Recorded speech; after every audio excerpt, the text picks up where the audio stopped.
All right, you guys, welcome back to the channel. So excited to have you here today. So we are going to talk about Mark Zuckerberg and his lack of a backbone. I'm going to try to take it easy on him. Kind of. Let's just get into it.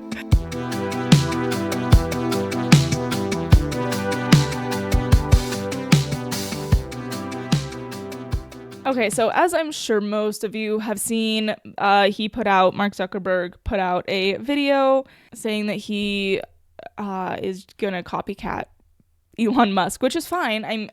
Listen. So I will take the W in terms of it's a net positive that Mark Zuckerberg is doing away with fact checkers and that kind of thing in the censorship. These are good things for America. However, sir, I'm not going to sit here and beg you for an apology, but I would like an acknowledgement of the last 4, 5, 10 years. Maybe. I don't know. Like, it just feels so cowardly. God.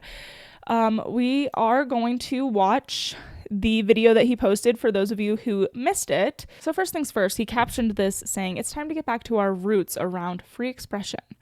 We're replacing fact checkers with community notes, simplifying our policies, and focusing on reducing mistakes. Looking forward to this next chapter."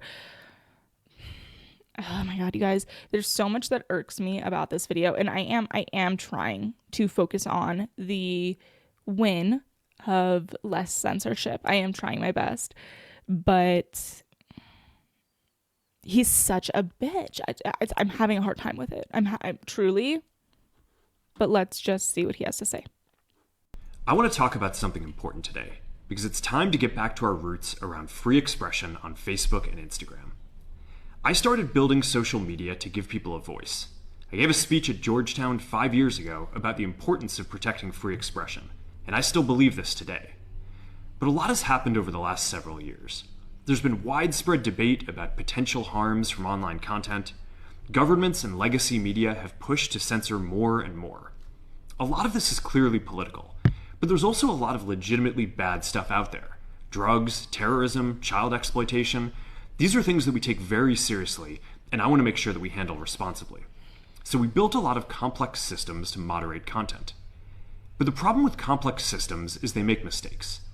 Even if they accidentally censor just 1% of posts, that's millions of people. And we've reached a point where it's just too many mistakes and too much censorship. The recent elections also feel like a cultural tipping point towards once again prioritizing speech. So we're going to get back to our roots and focus on reducing mistakes, simplifying our policies, and restoring free expression on our platforms. More specifically, here's Okay, we're going to pause there because this is a little bit lengthy and dissect some of the things that have been said. The lack of accountability, it just gives the vibe of, I didn't do this. This wasn't really me. It was the complex systems that made mistakes, not the coding that we put into those complex systems specifically to do the. Let's not get it twisted. These algorithms were not making mistakes. This is one of the things that really bothers me, I think, is he keeps saying, oh, the algorithms, the complex systems just make mistakes. They were doing exactly what they were supposed to do. Okay, they were censoring COVID, Hunter Biden's laptop, any dissenting opinion on any mainstream narrative whatsoever over the last 4 years. That is what they were designed to do. That is what he had his employees design them to do. So then to come back and say, well, they're just making, they're complex systems. They make mistakes. It just runs in the face of everything that we experienced. And I don't appreciate the gaslighting, personally. So we're going to continue to hear him out. But what we're going to do. First, we're going to get rid of fact checkers and replace them with community notes, similar to X, starting in the US. After Trump first got elected in 2016, the legacy media wrote nonstop about how misinformation was a threat to democracy. We tried in good faith to address those concerns without becoming the arbiters of truth. But the fact checkers have just been too politically biased and have destroyed more trust than they've created, especially in the US. So over the next couple of months, we're going to phase in a more comprehensive community notes system. Second. Okay. I think the other thing that's bothering me is that he is saying that, like, this idea of, well, they became too politically biased. They always were. I think he initiated that, or at least really pushed it out around 2020 with COVID. They were always politically biased. It's not like this was something that gradually happened over time. And yes, this is something that has forced the public to lose trust in things like Meta or legacy media, whatever it might be. It is things of this nature that has caused the public to lose trust. So he is correct about that. But again, it was on purpose. Okay, when he says we did this in good faith, I don't believe that, because he later will get into his episode with Joe Rogan. He talks about how the Biden administration was down his throat and around the corner, forcing him to do these sorts of things. And so when he says that none of this was planned, or it was all just a mistake, or it gradually whatever over time, I don't believe him. These policies, these algorithms, these fact checkers did exactly what they were supposed to do and exactly as they were designed to do. And what I don't appreciate is the gaslighting and being lied to. Again, I will reiterate, I'm trying to take the W. I am taking the W. Ultimately, if this ends up happening, it is a good thing. We're going to simplify our content policies and get rid of a bunch of restrictions on topics like immigration and gender that are just out of touch with mainstream discourse. Shut out people with different ideas, and it's gone too far. So I want to make sure that people can share their beliefs and experiences on our platforms. Third, we're changing how we enforce our policies to reduce the mistakes that account for the vast majority of censorship on our platforms. We used to have filters that scanned for any policy violation. Now, we're going to focus those filters on tackling illegal and high-severity violations. And for lower severity violations, we're going to rely on someone reporting an issue before we take action. The problem is that the filters make mistakes, and they take down a lot of content that they shouldn't.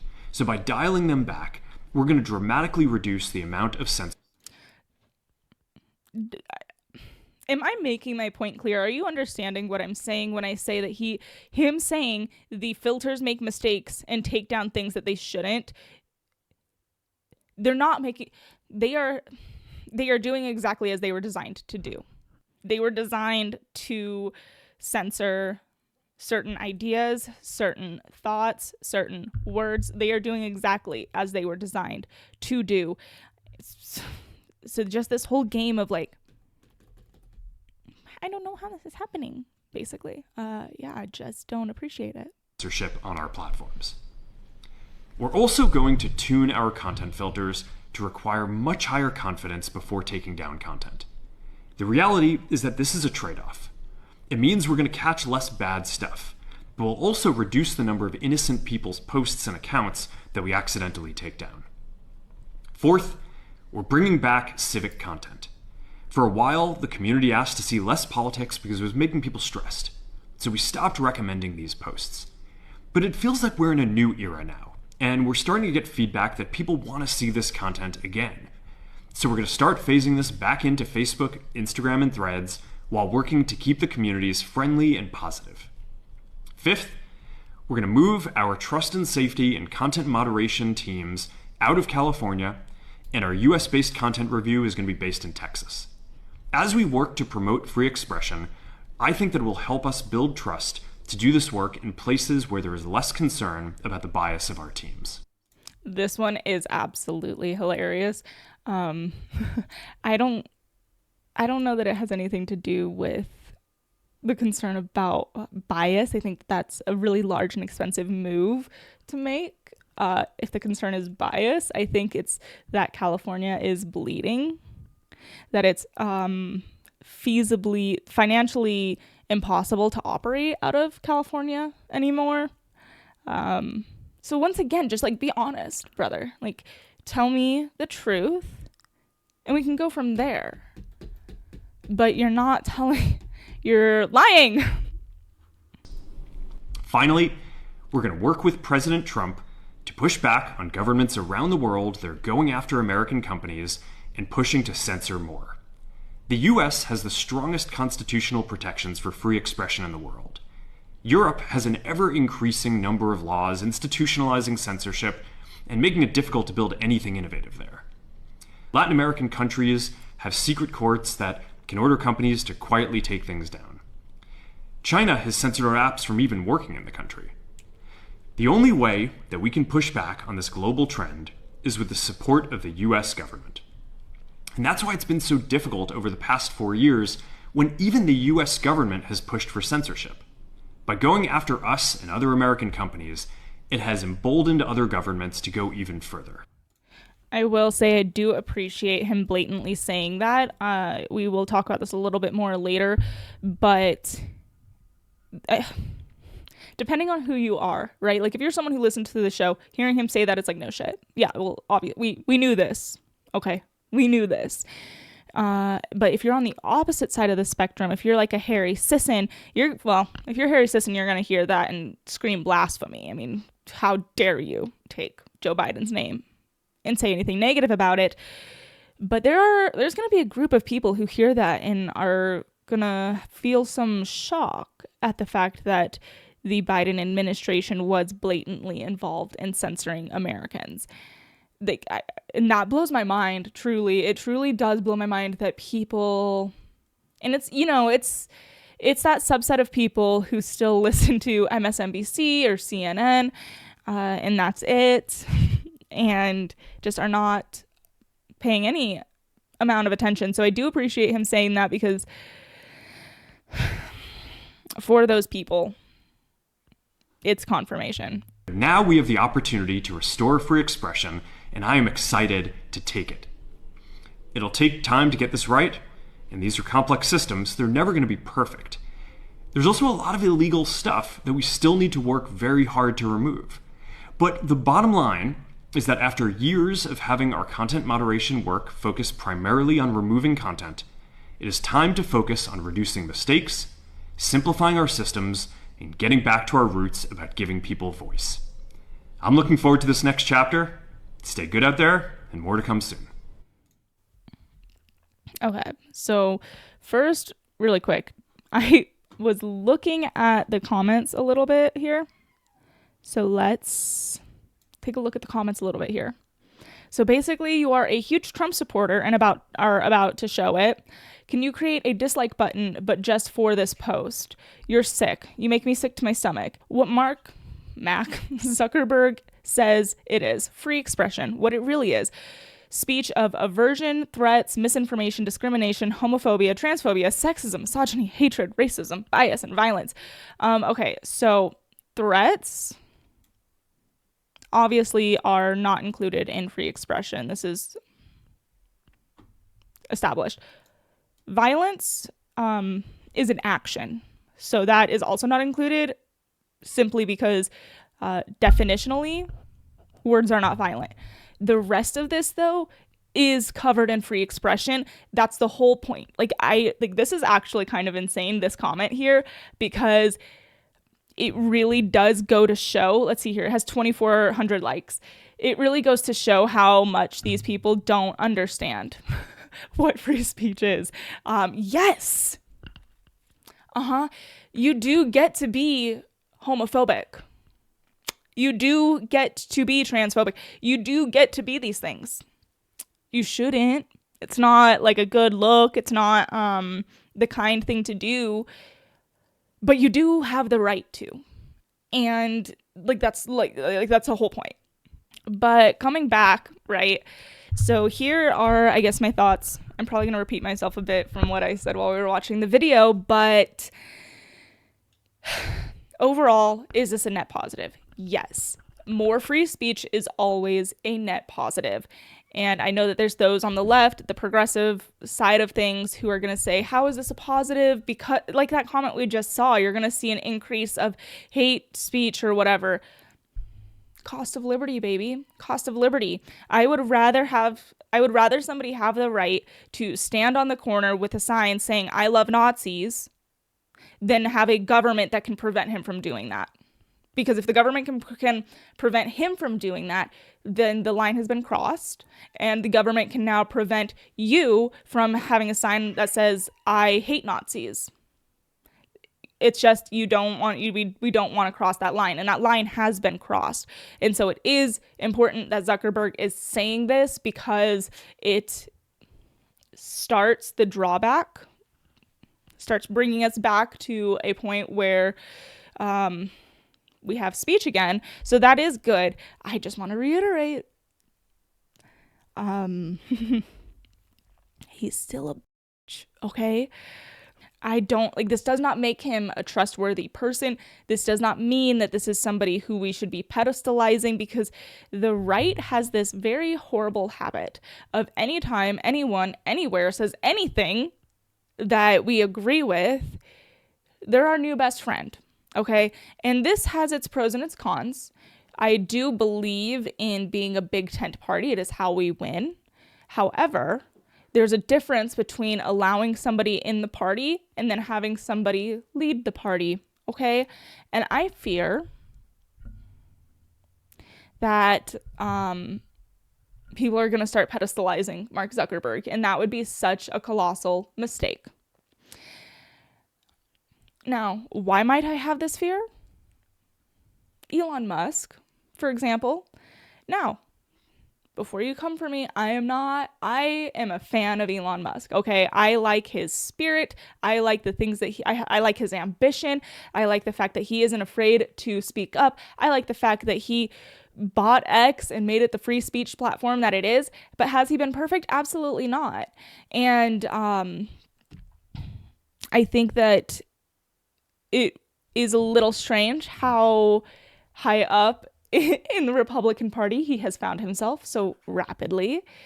And it's working out so far. It was a gamble, and I would like to not do that again. Okay, I would like to not repeat that with Mark Zuckerberg. But anyways, so Zuckerberg also found himself on the Joe Rogan Experience. Because those are the rounds. You make a big announcement, you go on Joe Rogan. This is how it's done. And I'm not going to play that clip because I don't want to get copyrighted, and it probably would. However, I will say, if you hadn't seen the clip, he did outright say that the Biden administration was calling his staff, emailing his staff. He went as far as saying that the Biden administration were cursing at them, raising their voice, getting very angry in regards to like taking certain things down, anything about vaccine side effects or injuries, anything of that nature, was getting a callback basically from the Biden administration. Now, this falls on, like, let's just copy and paste my whole spiel, right? Because on one hand, excellent, thank you for saying that. No duh. Most people knew this. I want to believe that most people knew this because it was the most obvious, the level of how obvious this was is actually mind-boggling, but I do recognize that there are people who are going to hear this and be like, that's what? Like, they were actually in contact like that? Like, we already knew, like, this. Anyway, moving along. So it is useful in that regard. However, Mark Zuckerberg, you did it. You went along with it, okay? And I just acknowledge that. Acknowledge that. And then, you know what? You're doing a good thing, and we'll move right forward. And we're going to move right along anyways because we don't have a choice. But I just want to let it be known, I would appreciate some sort of an acknowledgement about what you did. Because you censored millions of people.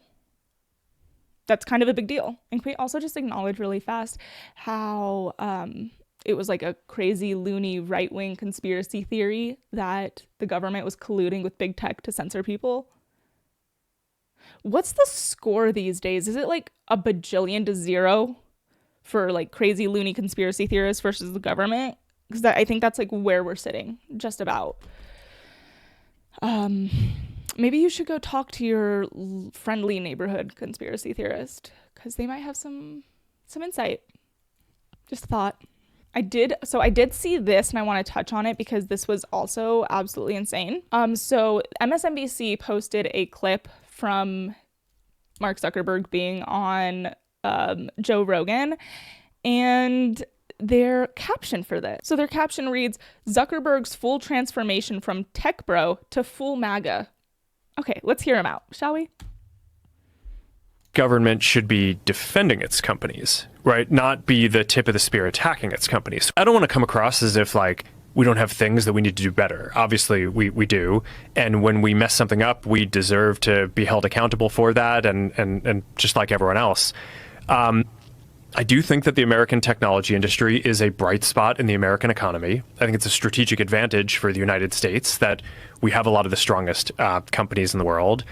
And I think it should be part of the U.S.'s strategy going forward to defend that. And it's one of the things that I'm optimistic about with President Trump. So that was Meta CEO Mark Zuckerberg arguing that when the U.S. government targets or attacks tech companies, it sets a dangerous precedent.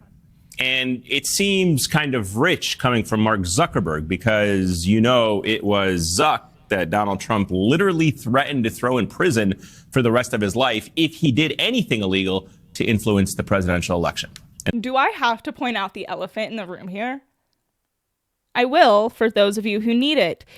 This dumbass, he is insinuating that the Biden administration threatening Mark Zuckerberg to censor people is equivalent to Donald Trump threatening him, in this guy's own words, if he does anything illegal to interfere with the election, you're going to be in trouble. Color me shocked. I sincerely, this must be a joke. We must have entered an alternative timeline somewhere along the line because this can't be for real. It can't. Now, is it obviously preferable that there's no government involvement whatsoever? Of course. Of course it is. But the government put its hand in the cookie jar. Only the government can take its hand out. And there has to be some corrective courses here. And to pretend that, like, all of the pretending that's going on is incredible. To pretend that the side that is saying censor people or else is the same as the side that's saying do not censor anyone or else is insane.